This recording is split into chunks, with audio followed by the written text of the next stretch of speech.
이제 종합부동산세 상당히 많이 바뀌었습니다. 바뀌었고 세부담이 상당히 늘 걸로 예상됩니다.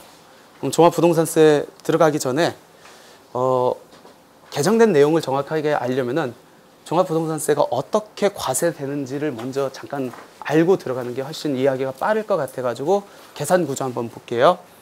첫 번째, 종합부동산세는 아무나 못 냅니다. 내고 싶어도 재산세는 내잖아요, 다. 내가 뭐 1억짜리 갖고 있건 10억짜리 갖고 있건 가리지 않고 다 냅니다. 종합부동산세 아무나 못 냅니다. 내고 싶어도 못 내요. 얼마 이상이어야 되죠? 6억입니다. 대신에 1가구 1주택자는 3억 원을 더 주어가지고 9억을 초과를 해야 됩니다. 그러면 과세 기준 금액이 6억이니까 초과 금액이 나오겠네요. 여기에다 바로 세율을 곱하는 건 아니에요. 한 단계 필터링을 더 해줍니다. 그게 공정시장가액 비율인데 얘는 뭐냐면 이 초과 금액에 대해서 바로 세율을 곱하면은 세부담이 크기 때문에 좀 그 과표를 작게 만들어주기 위해서 만들어 놓은 정책적 비율이라고 보시면 돼요. 이게 작년까지만 하더라도 80%로 쭉 적용되어 왔습니다. 근데 작년에 개정된 게 올해부터 5%씩 올리겠대요. 그래서 2022년 가면은 100%를 적용을 하겠다는 겁니다. 얘 때문에 일단 세부담이 늘어나고요. 세율, 작년까지만 하더라도 5단계 누진세율이었습니다. 근데 올해부터는 6단계 누진세율로 상향 조정됐습니다. 그리고 조정 대상 지역 내 2주택자하고 그다음 주택 보유수가 3주택 이상인 사람은 세율을 6단계 누진세율에다가 조금 더 가산해서 중과세율을 적용하겠대요. 얘 때문에도 종부세가 늘어날 수밖에 없고, 그럼 종합부동산세 세액이 나옵니다. 여기에서 실제 내가 납부할 세액에는 세 가지를 차감을 해줘요. 공제할 재산세에 세액공제, 세부담 상한 초과액이라는 걸 차감하도록 되어 있는데, 얘는 뭐냐면 아까 보유세가 두 가지가 있다고 했죠. 첫 번째가 재산세고 두 번째가 종합부동산세입니다. 그러면 똑같이 6월 1일자 보유하고 있는 와중에 세금을 부과하기 때문에 어떤 문제가 발생하죠? 중복과세, 이중과세가 문제가 됩니다. 이중과세는 법적으로 안 되거든요. 근데 생각을 해볼게요. 그러면 이중과세를 해소를 해야 돼. 해소를 하려고 하다 보니까 일단은 6억 이하는 지금 종부세가 부과가 돼야 안 돼요? 안 돼요. 안 되죠. 6억 초과분에 대해서만 부과가 되니까. 그러면 6억 이하는 종부세가 부과가 안 되니까 이중과세 적용될 여지가 없겠네. 6억 초과분에 대해서는 재산세도 부과가 되고 종부세도 부과가 되겠네요. 그래서 재산세를 빼주는 거예요. 그래서 공제할 재산세입니다. 즉 6억 과세 기준금액에 부과된 재산세를 빼주면은 이중과세가 조정되기 때문에 그래서 빼주는 거고, 세액공제는 뭐냐면 아까 1세대 1주택자의 혜택이 여기에서 한 번 있었고 또 여기에서 한 번 있습니다. 즉 종합부동산세에서 1세대 1주택자는 과세 기준금액을 일단 9억 원을 적용하겠다. 두 번째, 내야 될 세금에 대해서 일정 부분 차감하는데 요건이 뭐냐? 두 가지가 있습니다. 첫 번째가 고령자 세액공제, 그러니까 어느 정도 연령이 된 분은 일정 부분 내야 될 세금에서 빼주겠다는 거예요. 두 번째는 오래 보유한 사람 빼줄게, 그러니까 오랫동안 보유해라 라는 겁니다. 여기까지 빼고 세부담 상한 초과액은 뭐냐면 올해처럼 개별주택 가격 또는 공동주택 가격이 급격하게 상승을 합니다. 그럼 어떤 문제가 발생하죠? 작년에 냈던 세금하고 전혀 다르게 엄청난 세금이 부과될 수 있잖아요. 근데 보유세이기 때문에 작년에 낸 세금하고 비교하게 돼 있거든요. 그래서 작년에 냈던 세금의 일정 비율만 세금을 내세요. 그 일정 비율을 넘는 거는 빼줄게요 라는 게 세부담 상한 초과액이에요. 작년까지만 해도 150%를 적용했습니다. 예를 들어서 작년에 재산세를 1,000만 원을 냈습니다. 그럼 나는 올해 맥시멈 얼마까지 내요? 1,500을 내야 되는데 계산해 보니까 2,000만 원이 나와. 그러면 500만 원 빼줘야겠죠. 그래서 여기가 세부담 상한 초과액을 차감하도록 되어 있어요. 근데 그 세부담 상한율이 작년까지 150%였는데 올해는 차등으로 바뀌었습니다. 즉 조정 대상 지역의 1세대 2주택자는 200%를 적용하고 주택 보유수가 3채 이상인 사람들은 300%를 적용하겠대요. 그것 때문에 또 세부담이 늘어날 수밖에 없습니다. 그러면 종합부동산세 세부담 늘리는 요인, 첫 번째 공정가액 비율이 늘었다. 두 번째 세율이 변동됐다. 세 번째 세부담 상한율이 늘어났다. 구체적으로 한번 보도록 하겠습니다. 아까 우리가 종합부동산세 1세대 1주택자는 세 가지 혜택을 줬습니다. 뭐죠? 기준금액 3억 높여줬죠. 그러니까 9억 초과된 분만 그 과세했잖아요. 두 번째, 내야 될 세금에서 고령자 세액공제라는 게 있고 보유기간이 오래 보유한 장기 보유 세액공제라는 게 있습니다. 그럼 거기서 말하는 1세대 1주택자라는 게 도대체 어떤 사람입니까? 우리가 양도소득세에서 1세대 1주택자는 뭐죠? 양도세에서 비과세 되잖아요. 거기서 1세대 1주택자는 내 것만 갖고 판단해요? 나랑 배우자 것만 갖고 해요? 아니면 다 세대를 다 판정합니까? 세대를 다 판정하죠. 종부세에서는 종부세는 개인별로 놀아요. 개인별로 놉니다. 결론부터 말씀드리면은 종합부동산세에서 1세대 1주택자는 양도세에서 1세대 1주택자랑 전혀 다른 개념입니다. 즉 거주자가 주택 한 채를 공동으로 하면 또 1세대 1주택자로 안 본대요. 종합부동산세에서는. 양도세에서는 당연히 상관없겠죠. 세대별로 판정하니까 주택 한 채를 단독 명의로 소유한 사람을 1세대 1주택자라고 합니다. 그러면 비거주자, 한국에서 뭐 주소는 담고 있지만 미국에서 생활터전이 있어요. 거주자, 비거주자는 국적하고 영주권, 시민권과는 전혀 무관한 얘기죠. 생활터전이 어딘지를 보면 돼요. 국내 그 주소는 담고 있지만 주소는 말소는 안 됐습니다. 외국에서 거의 생활하고 있습니다. 그 사람은 비거주자예요. 비거주자가 국내에 주택 한 채를 갖고 있는데 이게 20억짜리야. 그럼 이 사람은 종부세 과세 대상은 일단 맞겠죠. 그럼 6억을 기준으로 할까요? 9억을 기준으로 할까요? 이 주택밖에 없어 하나. 거주자가 아니기 때문에 6억을 적용합니다. 그러면 하나의 주택을 남편과 배우자가 공동 명의로 하나만 갖고 있어. 그때 남편과 배우자는 6억을 적용받습니까? 9억을 적용받습니까? 6억. 왜? 단독 명의로 가지고 있어야 된다니까요. 그럼 이런 1세대 1주택자는 이런 혜택이 주어진다. 근데 중요한 거는 그 하나만 있어야 된다고 하잖아요. 근데 이 1세대 1주택자 그 주택수 판정에 있어서 임대주택으로 등록하고 합산배제 신고를 한 거는 빼주겠대요. 무슨 말이냐면 내가 두 채가 있었어요. 근데 얘가 합산배제 요건이 충족해. 그래서 임대사업 등록을 했습니다. 그리고 합산배제 신고는 딱 한 번 최초에만 하면 되죠. 신고를 했어요. 그럼 얘는 이제 그럼 종부세에서 빠지겠죠? 그럼 얘만 갖고 종부세를 판정하겠네요. 그때 6억을 적용합니까? 9억을 적용합니까? 그 얘기예요. 그때 얘는 없는 걸로 봐가지고 9억을 적용한다. 이해되세요? 2주택임에도 불구하고 9억을 적용한다는 거예요. 왜? 얘는 주택수 판정에서 1세대 1주택 주택수 판정에서 빼주기 때문에. 이해되셨죠? 그 다음에 1세대 1주택자에는 장기 보유자 세액공제도 적용되고 고령자 세액공제도 적용된다. 장기 보유자 세액공제가 작년하고 개정이 됐습니다. 작년에는 5년, 10년으로 나눠가지고 20%, 40%를 적용해 줬는데 이번에 15년 하나 넣었어요. 그래가지고 50%를 적용해 주겠다는 겁니다.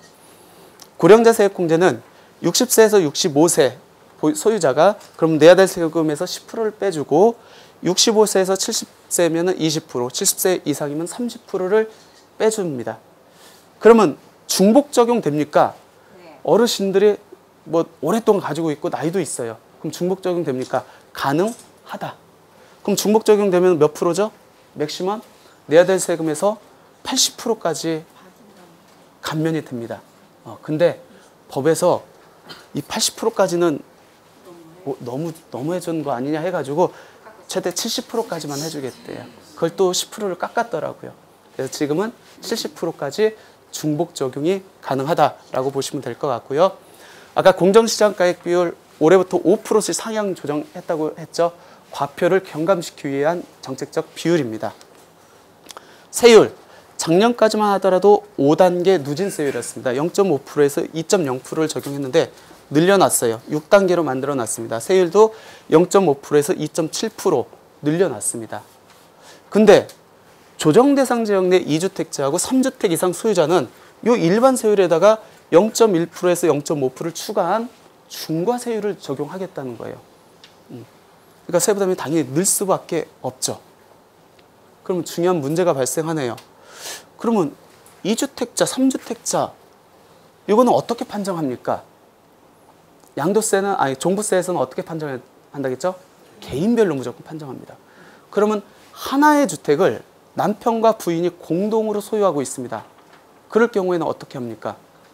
한 사람한테 몰아서 판정을 해야 합니까? 아니면 각각 갖고 있는 걸로 판정합니까? 각각 갖고 있는 걸로 판정을 해요.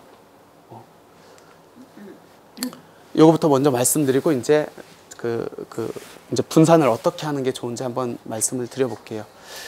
조정 대상 지역의 2주택자하고 3주택 이상 소유자. 여기는 조정 대상 지역이 붙었습니다. 그러니까 조정 대상 지역의 2주택자고 요 3주택 이상 소유자는 조정 대상 지역에 있는지 없는지를 불문하고 주택수를 판정한다는 거예요. 양도소득세에서 중과제도라는 게 있거든요.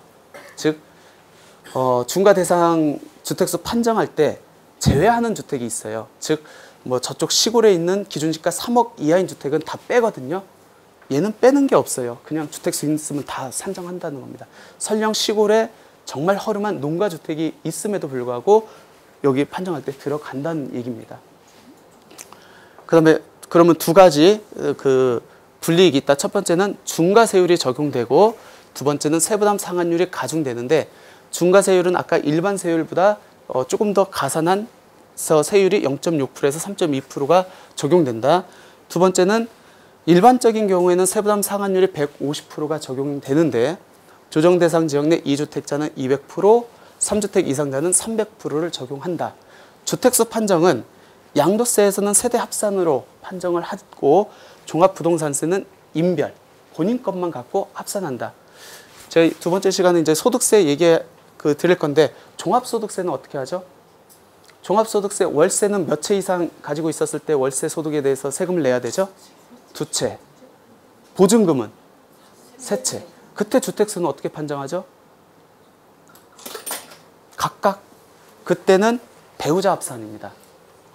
그러니까 세목에 따라서 판정하는 방법이 다 틀려요. 일단 우리는 종합부동산세를 하고 있습니다. 아까 세부담 상한율 말씀드렸죠. 일반 150%였는데 이제 200%, 300%가 적용되고 전년도에 냈던 재산세, 종부세를 기준으로 해서 일반적인 경우에는 150%, 그다음에 조정 대상 지역 내 2주택자는 200%, 3주택 이상 소유자는 300%. 그 넘는 금액은 차감하는 게 세부담 상한 초과액이다라고 보시면 될 것 같고, 한번 요 사례를 들어봅시다. 재산세하고 종합부동산세는 6월 1일자로 과세가 된다고 했습니다. 그러면은 이번에 세부담도 굉장히 커질 것 같고 하기 때문에 6월 1일 이전에 작업을 하려고 해도 6월 1일 이전에 해야겠죠. 좀 이걸 분산시키고 싶어요. 그럼 어떻게 분산시키는 게 나을까? 이제 고민을 한번 해보자는 거예요. 사례를 들어볼게요. 남편 명의로 A주택, B주택, C주택, 3주택을 가지고 있습니다. 주택 공시가격이 10억, 5억, 5억이에요. 남편은 일단 주택 공시가격 인별로 합하니까 몇 억이죠? 이게 굉장히 간단한 문제인데. 20억이죠? 그러면 얼마에 대해서 종부세 과세 대상이 되죠? 6억 초과분인? 지금 제가 어려운 구분을 한 거 아닙니다. 14억에 대해서 세금을 냅니다.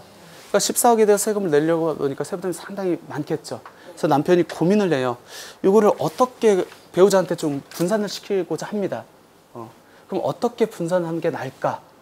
첫 번째, A, B, C 주택을 그냥 다 A주택 50%, B주택 50%, C주택 50%, 다 50%씩 증여한다고 가정을 해볼게요.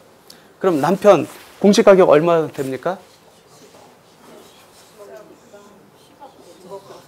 아니 잠깐만, 20억에 반을 줬잖아. 10억이잖아요. 그러면 과세 기준 금액이 얼마죠? 4억. 배우자는요? 똑같죠? 4억이죠? 네, 4억. 거기까지는 이해됐어요? 네. 세율 한번 가봅시다. 지금 A, B, C에 반을 줬습니다. 세율, 중과세율 적용됩니까? 4억에 대해서 이제 세율을 적용하는 거예요. 하려고 해요. 중과세율이 적용되느냐, 일반 세율이 적용되느냐를 생각을 해보자는 거예요. 일반 세율일 것 같은데. 남편 주택수가 몇 채예요? 3개. 그럼 중과세율 적용되죠. 부인도 세 채네. 세부담 상환율 남편 몇 프로입니까? 300%. 배우자 300%. 네, 똑같은 케이스인데 이 A주택만 배우자한테 증여한다고 가정을 해볼게요. 남편은 그럼 B하고 C만 가졌네. 남편 과세기준금액 얼마입니까? 네? 남편은 B하고 C만 가졌네 이제. 10억이죠. 10억이니까 과세기준금액은 4억. 아까랑 똑같네요. 세율은 일반 세율 적용됩니까? 중과 세율이 적용됩니까? 요것만 가졌어요. 2주택에서 중과가 되려면은 전제 조건이 뭐죠? 조정 대상 지역 안에 있어야 되죠. 얘는 조정 대상 지역에 안에 있고 하나 밖에 있네. 그럼 중과 적용돼야 안 돼요? 안 돼요. 이제 배우자 입장에서 생각해 봅시다. 배우자 입장 과세 기준 금액이 얼마죠? 4억. 세율 한번 따져 봅시다. 세율은 일반 세율 적용돼요? 중과 세율 적용돼요? 일반 세율. 제가 드리고자 하는 얘기가 결론 뭐냐면 똑같이 과세 기준 금액은 똑같아요. 어떻게 증여하느냐에 따라서 세부담이 완전히 차이가 있습니다. 그러니까 본인들 어떤 일률적인 기준은 없어요. 본인들이 가지고 있는 거를 놔놓고 어떻게 분산하는지 전략적으로 분석을 해야 된다는 겁니다. 이해되셨어요? 무조건 반만 이렇게 준다고 해서 될 게 아니고 이게 조정 대상 지역에 있는지 없는지 또 주택수가 지금 현재 몇 채인지에 따라서 각각 분석을 해보셔야 됩니다. 근데 배우자가 A주택 하나만 갖고 있으면 예. 9억 원 초과한 1억에 대해서만 배우자가 이것만 갖고 있으면은 세대원 우리가 9억을 초과받으려면 어떻게 돼요? 세대원 중 한 명이 단독 명의로 가지고 있어야 돼요. 근데 세대원 중 한 명이 아니잖아요. 그러니까 얘는 6억이 적용받는 게 맞습니다. 종합부동산세 세율 적용은 본인 합산이라고 들어요. 예, 본인 합산. 그러니까 본인한테는 한 채만 있는 거면 아, 근데 그 한 채가 그러니까 종합부동산세에서 1세대 1주택 판정할 때 그 한 채 그러니까 1세대 1주택의 의미는 뭐냐면 세대원 중 한 명만이 단독 명의로 가지고 있어야 돼요. 내가 한 채 가지고 있다고 해서 9억 원을 적용받는 건 아닙니다. 그러니까 세대원 중 한 명만이 하나의 주택을 단독 명의로 가지고 있는 경우. 그러니까 여기에서는 사례에서는 6억 원이 적용받는 게 맞습니다. 됐어요? 네. 넘어가 보겠습니다. 근데 일정 요건을 충족한 주택은 이 종부세에서 빼주겠대요. 빼줄 뿐만 아니라 다른 게 한 채만 있으면은 요 1세대 1, 그러니까 아까 그 종합부동산세에서 말한 1세대 1주택자로 봐서 9억 원의 기준을 적용하겠다는 겁니다. 그럼 그 요건이 뭐냐? 요거예요. 첫 번째, 임대 개시일 당시 기준시가 6억 원 이하여야 됩니다. 물론 수도권 밖은 3억 원 이하입니다. 다가구 주택은 어떻게 판정합니까? 다가구 주택은 개별 주택 가격이 어떻게 고시가 되죠? 전체로 고시가 되죠. 호수별로 안 나오잖아요, 지금 현재. 그럼 어떻게 판정해야 되죠? 그 전체 금액을 갖고 면적으로 따지면 됩니다. 면적으로. 그래서 각 면적이 이 요건에 충족하면 된다는 거예요. 아마 면적으로 따지면은 거의 대부분 다 들어갈 겁니다. 주인 세대도. 그리고 지금은 2018년 3월 30일 이전까지는 단기 임대, 장기 임대 두 개 다 괜찮았어요. 그리고 5년 이상 계속해서 임대했으면 됩니다. 하지만 2018년 4월 1일부터는 얘기가 틀려졌죠. 무조건 지금은 장기 임대로 해야 되고 8년 이상 계속해서 임대를 해야 됩니다. 그리고 임대료 증액 제한 준수할 거. 이게 작년에 없었어요. 근데 올해 세법이 개정됨으로 인해 가지고 주택 임대 사업자와 관련된 모든 세제 혜택이 이게 다 들어갔습니다. 지방세건 국세건. 그래서 앞으로 제가 얘기하는 것 중에 주택 임대 사업자와 관련된 세금이다. 그건 전제적으로 이게 다 깔립니다. 앞으로는 증액 제한 준수를 못하면은 다 추징당해요. 주의하셔야 될 것 같습니다. 그리고 얘는 국세죠. 종합부동산세부터 이제 국세입니다. 아까 지방세 같은 경우는 어디에만 등록하면 된다겠죠? 지자체. 얘는 국세이기 때문에 어떻게 해야 되죠? 지자체뿐만 아니라 세무서에도 반드시 사업자 등록을 해야 됩니다. 되셨어요? 조정 대상 지역 내 신규 취득, 장기 임대주택 합산 과세. 그러니까 일정 요건을 충족하면은 아까 종부세에서 빼주겠대요. 근데 9월 14일 이후에 취득하는 조정 대상 지역 내에 취득한 주택은 요건 다 충족했어요. 8년 장기 임대주택으로 등록한다 할지라도 이제 더 이상 안 해주겠다는 겁니다. 국가에서 임대주택에 대해서 세제 혜택을 풀어놔줬는데 보니까 너무 많은 혜택을 준 거야. 그렇다 보니까 이제 막아놨는데 과거에 했던 것들은 건드릴 수가 없으니까 앞으로 취득하는 거에 대해서 이제 제한을 두겠다는 겁니다. 그게 9.13 부동산 대책이에요. 그래서 9.13 부동산 대책 이후 9월 13일 날 발표가 됐기 때문에 다음 날부터 취득하는 주택, 조정 대상 지역 밖에 있는 건 상관없고 그거는 또 뭐 이렇게 제한을 둘 필요가 없잖아요. 그래서 안에 있는 것들은 이제 안 해주겠다는 겁니다. 그럼 현재 상황에서 종합부동산세 합산 배제를 받을 수 있는 케이스를 한번 생각을 해봅시다. 첫 번째, 9.13 부동산 대책 이후 취득하는 주택이니까 이전에 취득하는 거 괜찮겠네요. 이해돼요? 네. 그날 계약한 건 어떻게 해야 될까요? 9월 13일 날 계약했어. 잔금은 그 이후에 취득했어. 그거는 봐줘야 되겠죠? 왜 그러면 정책이 발표될지 모르고 계약했으니까 그것까지는 봐줘요. 그러면 9월 13일 날 현재는 조정 대상 지역이 아니었어. 근데 수지가 그 용인시 수지구나 기흥구는 12월 31일자에 조정 대상 지역으로 발표가 났습니다. 그런 경우는 어떻게 할까요? 발표된 날까지는 봐줘야겠죠? 그래서 조정 대상 지역 공고가 있는 날 이전에 취득한 주택 또는 그 날 계약한 주택은 가능하다. 그리고 마지막으로 조정 대상 지역 밖에 소재하는 거는 지금 취득해가지고 등록해도 가능하죠. 요 네 가지 케이스가 지금 있다. 요건을 충족되면은 합산 배제 받을 수 있다라고 보시면 될 것 같습니다. 그리고 주택임대사업자 종합부동산세 합산 배제 적용 요건 추가 신설인데 아까 말씀드렸대요. 이게 임대주택에서는 상당히 중요하거든요. 물론 의무임대 기간에 팔지 마라. 그것도 중요하지만 의무임대 기간 동안에 임대료 증액 제한을 5%를 준수를 해라. 라는 것도 상당히 중요한데 세제 혜택 적용 요건에서는 얘가 안 들어가다 보니까 이 크게 실익이 없었어요. 그렇다 보니까 뒤늦게 이제 정부에서 개정안을 만들어내가지고 이번에 다 들어갔습니다.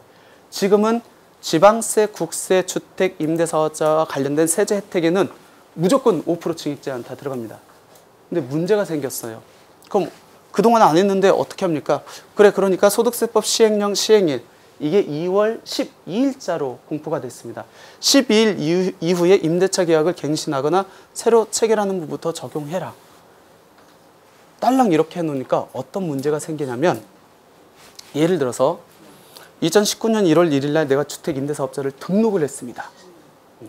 그리고 돌아오는 3월 1일 날 계약이 갱신되는 게 있어.